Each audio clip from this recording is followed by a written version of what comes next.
పవన్ కళ్యాణ్ గారండి, మీకు నమస్తే అండి. నమస్తే అండి. మీ అనుచరులందరూ కూడా మా దళిత పేట మీద చాలా దారుణంగా ప్రవర్తిస్తున్నారండి. మాకు రోడ్డు బంద్ చేస్తున్నారండి. మేము కిరాణాకి వెళ్తాం కానీ లేకుంటే చంటి బిడ్డలతో ఉన్నాం. పెద్ద పేట మా పేట, మరి ఎటు వెళ్ళనివ్వట్లేదండి మీ అనుచరులు. మరి హాస్పిటల్ కూడా బిడ్డలకి ఏదన్నా వస్తే హాస్పిటల్ కూడా వెళ్తాక రోడ్డు ఎక్కనివ్వట్లేదండి.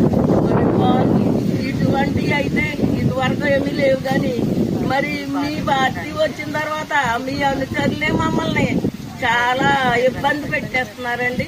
మరి ఒకసారి మీరు మమ్మల్ని కనికరించి మా దయ చూపి మరి మా పట్ల మీరు కార్యాలు చేయాలని అడుగుతున్నాను.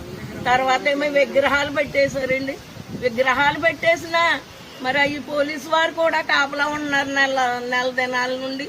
ఆ వారిని కూడా గెంటేసి మరి ఆ విగ్రహము పెట్టేశారండి. అసలు ఎందుకు పెట్టాలి?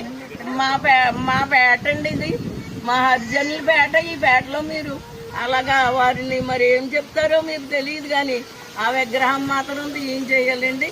మరి ఇదిగో మేము స్త్రీలు అందరము కూడా మేము ఇంటికాడ ఉండేవాళ్ళం కాదు, పని పాటలు చేసుకునే వాళ్ళము. రోడ్డు మీద కూడా రాలేదు.